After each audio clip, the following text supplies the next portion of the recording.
Hey folks, welcome back. My name is Krishna and I'm glad you're here with me. So in this particular video, we're going to continue our exploration of drawing interiors. And I thought we'd start off with a very simple reference example. So when you're learning these techniques, I think it's really good to actually have some good examples, photograph examples that you can look at to study.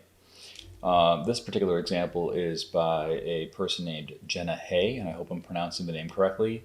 This is this individual's Unsplash account, so I'm putting it up there to show attribution. I'll also have a link to Jenna's work on the description for this video.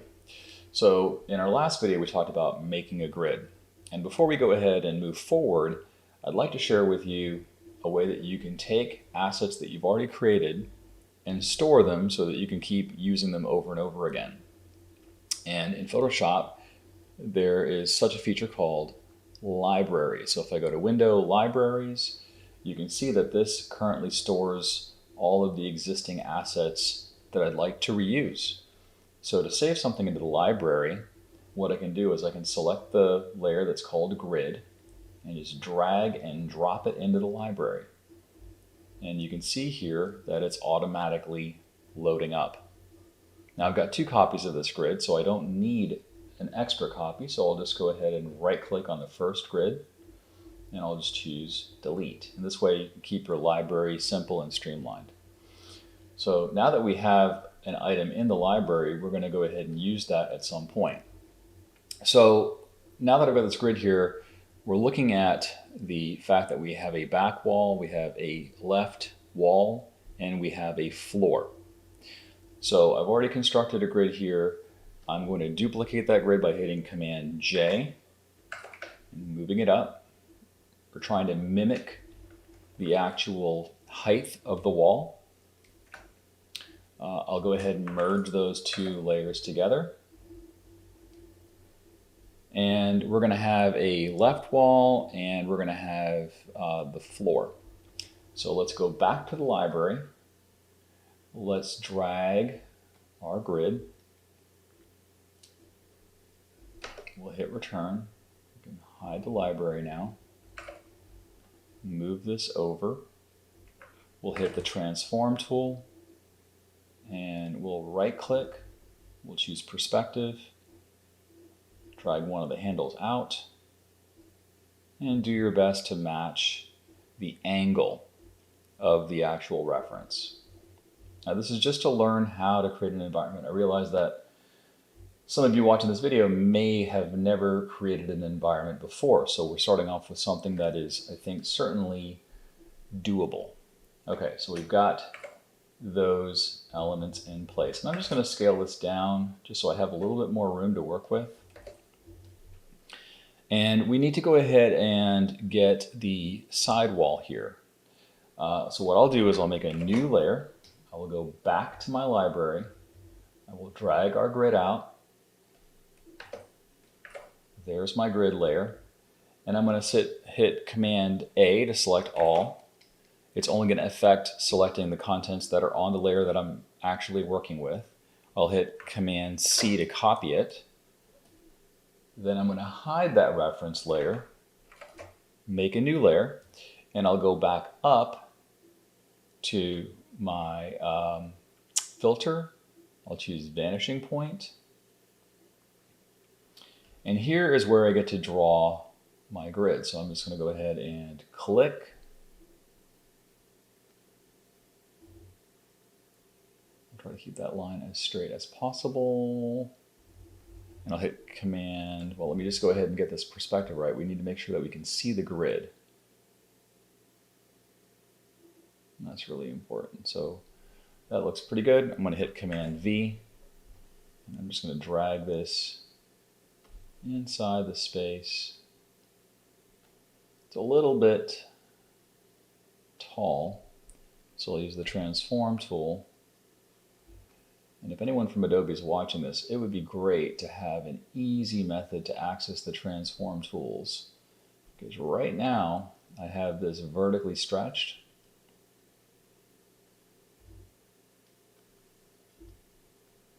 And it would be nice to be able to scale it down. I'm not going to going to keep messing with that too much. That's going to be good enough for what we need because we have these broad windows here on the side. So this should be fine. But if you're watching this from Adobe, it would be much better to have like actual controls that you can see instead of having to move things around. But that's neither here nor there. Let's click OK. And yes, we've got our walls. So let's get rid of the layers that we don't need. I'm just going to go ahead and just remove them. And what we're left with is basically a structure that we can then begin drawing. Let's merge these layers together. And then we'll drop the opacity to about 40%. A quick shortcut for doing that is if you hit the V key, the move key, and you type in a number like 4, you drop the opacity to 40%. If I hit the V key followed by 6, it would make it 60%. If I hit the V key and 99, it would make it 99%, and so on and so forth. So it works for up to 2 numbers. Okay, so now that I've got this grid in place, the million-dollar question is, how do I draw items that are in this particular space? And we're going to get there. So let's first of all draw this set of vertical structures here. We'll just go ahead and denote this as our wall. We have a repeating set of shapes, right? Vertical lines. We can easily make a new layer. And what we're going to do is on this new layer, we're going to create a vertical line. We'll hit Command J, Command T, move it over, hit return, and then we're going to use our Shift Option Command T. And I'm going to get it to at least that point here. Merge all those vertical lines. Then I'm going to make another copy of it by hitting Command J. And I'll just rinse and repeat and get rid of the excess. So this is a quick way that you can just work and get everything done. All of those layers I can blend or merge together. This represents the back wall, so that's something that's fairly simple to do. And these lines right here are actually very useful for us when it comes to describing how we want the windows. Now we've got shutters here, and we can use the perspective tool to get those shutters to look just right. But let's go ahead and put those vertical lines in that signify the actual vertical panes.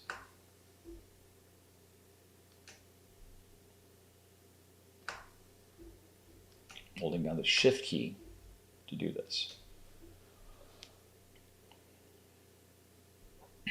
And while, if we're looking at the perspective here, this particular angle for this horizontal pane is not accurately represented over here. The perspective is a little bit, the grid that I've drawn rather, isn't showing that specific line. So this is where I would use my straight edge and I would try to approximate it. And the way I would do that, and I'll just go ahead and indicate this let me just go ahead and make a new layer first. What I would do is I know it's going to be somewhere over here. So on a new layer, I have a midpoint for this segment. I have another midpoint for this segment. You can see that it's just a little bit higher. So the midpoint for this segment, it means like the halfway point for this right segment. This midpoint is the halfway point on the left segment. And with that information, what I can do is I can then, on a new layer, I'll just draw a connecting line, like so. And then I can get rid of the previous sketch. So in this way, I know it still doesn't look exactly like it's the same angle, but that's just because my grid's a little bit different.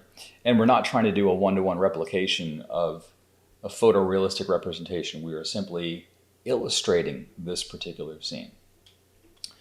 Okay, so now that we have that in place, I'll go back and make a new layer. I like to put everything on its own layer if I can. Sometimes I do forget.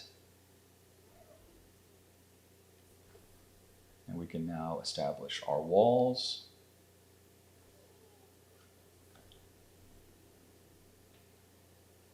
Even though we don't see the ceiling, I'm just going to indicate that here. These little plastic rulers you can get at any art supply store or Amazon for about $6 or $7. Highly recommended. Okay, so what you're really here for is how do you draw the stuff inside the room? We're going to forget about the grids or the shades for right now, okay? Really what we want to focus our attention on is we've got this statue or the sculpt. We've got this, pot with some, plant sticking out of it. And we also have a chair, and this chair is at an angle. So let me merge all of the, the wall stuff and the ceiling stuff. Let me get all of that merged. I will hide it temporarily. I'll make a brand new layer. And I'll pick kind of a purplish color so we can actually see what we're going to do. What I recommend doing here is you identify the box that is that is cast on the floor. So I'll just draw this on this reference image. Well, I can't because it's a floating image, but let me just see if I can indicate that as so. I've got this is basically a line segment that would connect the back leg to the front leg. That's on the far left. And then I would also do something similar for a line that would connect from this point to this point. And what I'm doing here is I'm making sure that these two lines that I draw, these are basically going to be the lines I'm going to build the rest of the structure from. I want to make sure that these are eventually going to converge. In other words, if I were to extend this line all the way out and this line all the way out, they're going to intersect at some point. That's important.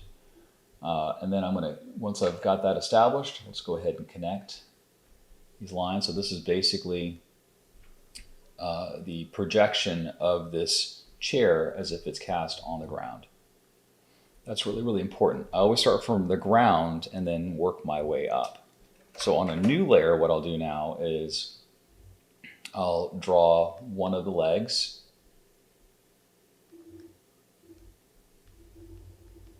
I'll connect it. And do the same thing over here. Now this is just going to be a rough sketch.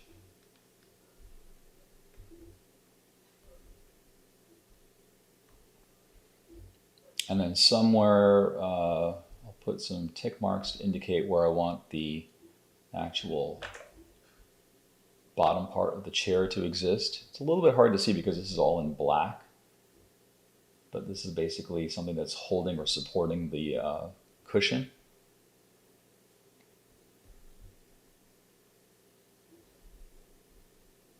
It also appears that there is a leg over here.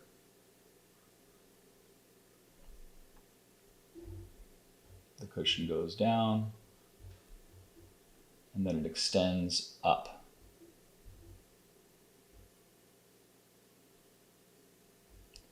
And goes something like this. So I've got basically a rough mock-up of what this chair looks like. I don't have any details. Details I'm not really going to worry about, but I'm just blocking in the basic structure. And this is what it sort of looks like to me. In fact, I think that this could be just a little bit thicker. The problem with dark images, it's kind of hard to see. And you can always add the thickness, and then carry forth with all the other stuff. The hard part is really figuring out what the projection looks like. Let's carry this into the pot. So I'll start off by drawing an ellipse. I'll freehand that ellipse. I'll hit Command J to make a copy of the ellipse, and I'll move it up. And what I'll do is I will use the transform tool and make it a little bit more squished. It has a little bit of a lip. So I'll draw the edges and I'll draw the lip. And then we have the plants themselves. I don't really care about these things too much, but you know, just in the interest of science.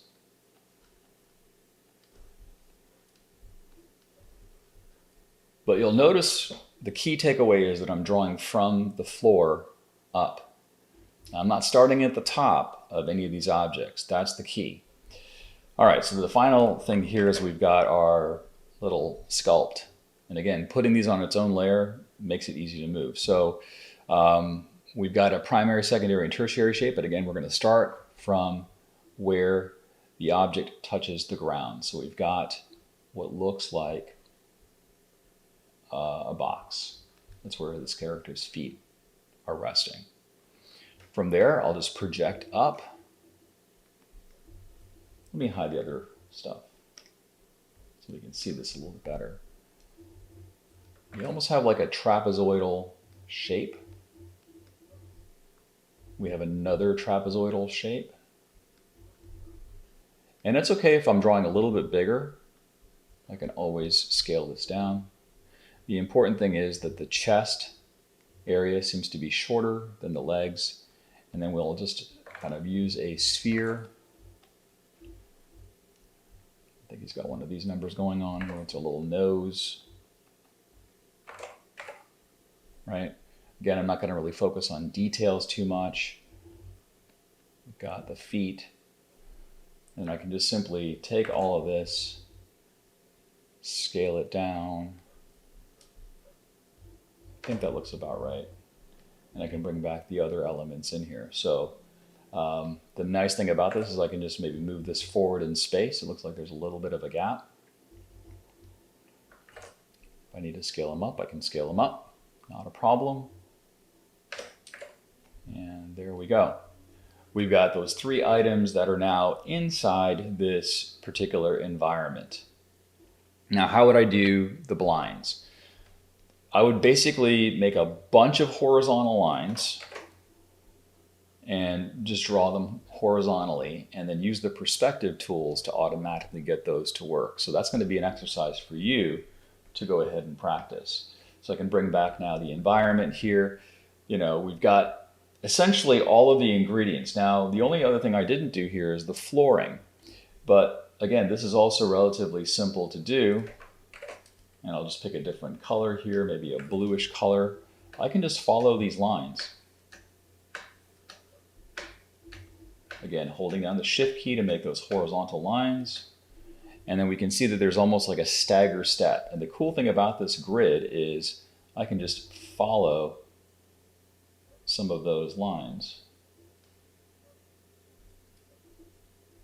You know, it's a little bit hard to see. But if I turn off my original grid, you can start to see that those floor patterns start to show up. So that's the video. Start off with a simple interior environment first. Make sure that you properly get the perspective of the walls and the floor. And then finally, when you're drawing objects in an environment, try to identify what the projecting shape is that's directly on the ground. And then draw up from that projection. And start off with very simple objects. Don't go with something super duper complicated. So this is why I picked this particular scene here, because it's relatively simple. It has some organic elements. It also has some man-made elements. So I think it's a good first cut. So if you found some value in this video, I would definitely appreciate a thumbs up so more folks can find it. The goal with this channel is to help other artists who might be struggling with some aspect of their own drawings and to find ways of doing things digitally so that you can speed up your workflow. So thanks so much for watching, and I will catch you in the next one. See ya.